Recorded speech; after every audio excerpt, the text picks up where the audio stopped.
We met 2 Mondays ago, and since that time we've embarked on a 8-day, 4-game road trip, which we left on Thursday a week ago. Started at Lawrence, Kansas, against the number 2 team in the country, Kansas Jayhawks. It was a great atmosphere there for the game.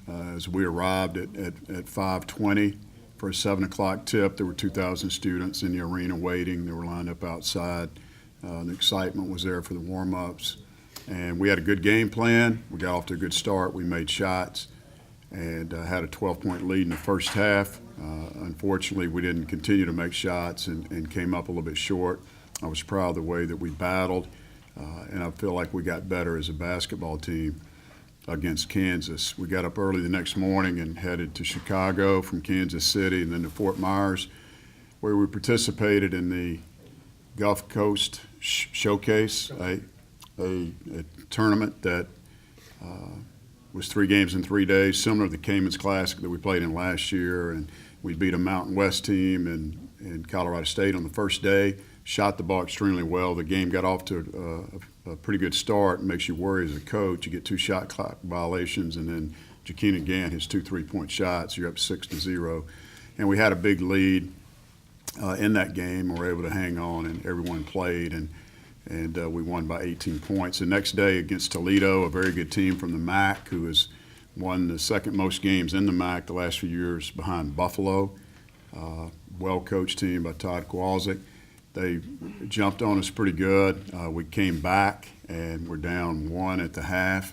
And the second half, we allowed them to make 8 of their first 10 shots. And losing a game where we shoot 18% from 3, we're not going to win many games when that happens. The same thing happened in the middle game of the Caymans a year ago against Wyoming, and we shot 5 of 27 from 3. So, but like the Caymans, we rebounded the next day and beat Tulane out of the American Conference. A good win for our program. We tried to play those guys in the past, and they didn't want to play, so we don't get many opportunities. And didn't play great in that game. Didn't shoot the ball great, but we did hang on to win.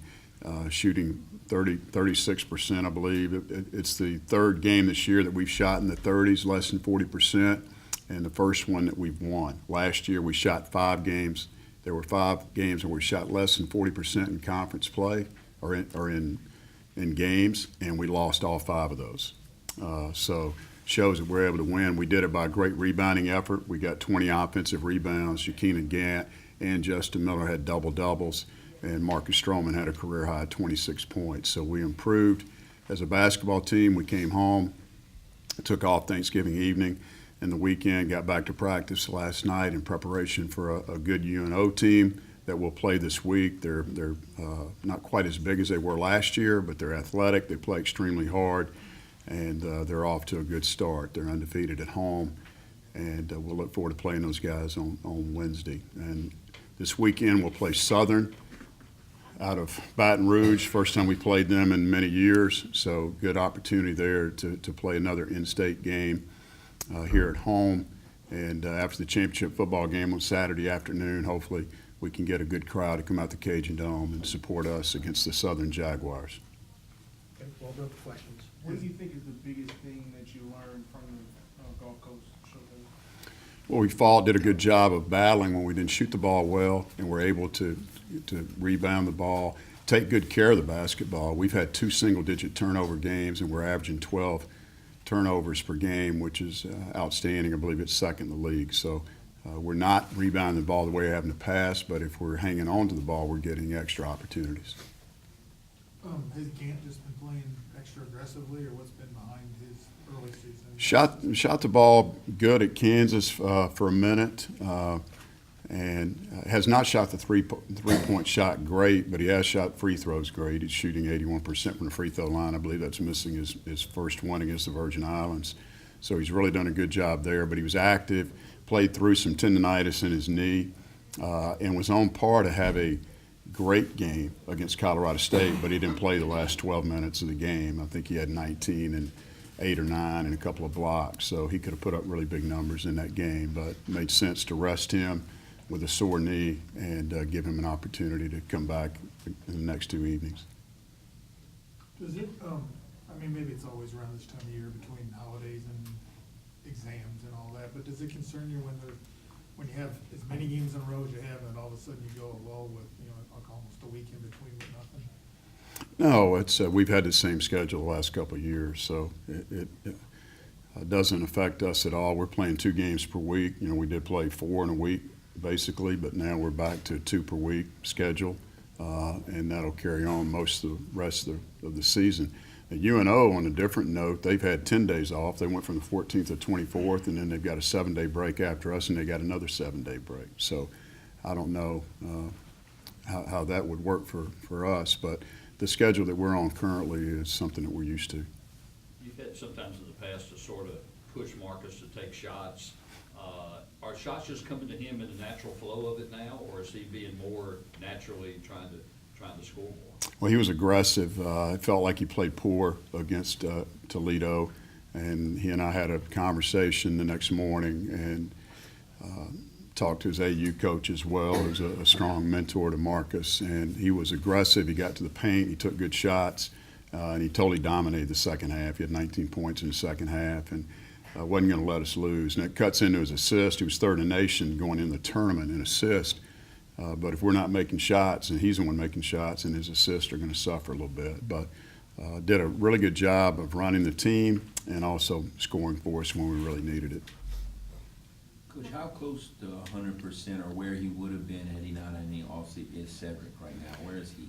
He's struggling a little bit, just getting in rhythm and confidence. I think he's still bothered a little bit by his foot. He says he's not, but he's not running quite the same as he has. But he's fighting through it. I look for him to break out in this homestand. We're glad to be at home coming up, and hopefully he'll make some shots and really get his confidence going. P.J. Hardy, too, he's another one that shot the ball great all fall and hasn't made a three-pointer in a game yet. Coach, with the 3 losses that you guys have, it seems like you are battling in the first half, and then in the second half, you guys aren't finishing. What's the missing link? What's missing in order to get those into wins? Well, we've got to play better and make shots. Anytime you're on the road against any team, let alone 2 top 10 teams in the country, you've got to make shots, and we just didn't do that. And I felt like Tennessee played very well against us. Kansas did not. And then Toledo played very well against us. They're an older team. They've got guys who shoot the basketball. So it's about getting stops and making shots for the most part, and catching a break down the stretch. What's the biggest challenge you see New Orleans presenting for you guys? UNO plays extremely hard. We'll have to match their energy and rebound the ball the way we did on Wednesday against Tulane. The NCAA released their first net standings today. You guys are at 120, just for reference. Kansas is 11, Tennessee 27, Toledo 105. Just your thoughts on how the new ranking system is going to impact and kind of replace the RPI? Haven't looked at it at all, and really don't worry about it. It's the same that we've always talked about. That's for you guys and fans and maybe NCAA selection committee, but we know how that works at the end. So have not studied it enough, but that's probably accurate reading. It's in the upper third of the teams in Division I basketball, and with the schedule we played, hopefully it'll increase. I know Tennessee plays Gonzaga in Phoenix here in about 2 weeks on the neutral court, which would be a great game, and all that could help us at the end. Did you watch Kansas and Tennessee go to overtime the other night? Did you already get enough of those guys? No, I watched it. Of course, Tennessee called me the morning of the game and asked me my thoughts. I felt like Tennessee had the game in control late, and Grant Williams fouled out. They missed a couple of opportunities, and then Kansas, Vic hit a big shot. They had some plays down the stretch, and then Lawson played really well. But Schofield didn't play good for Tennessee. He played great in the overtime, but he struggled during the game. And Tennessee missed some opportunities. They certainly could have won that game, but to go overtime was probably par for the course with the 2 teams that we played.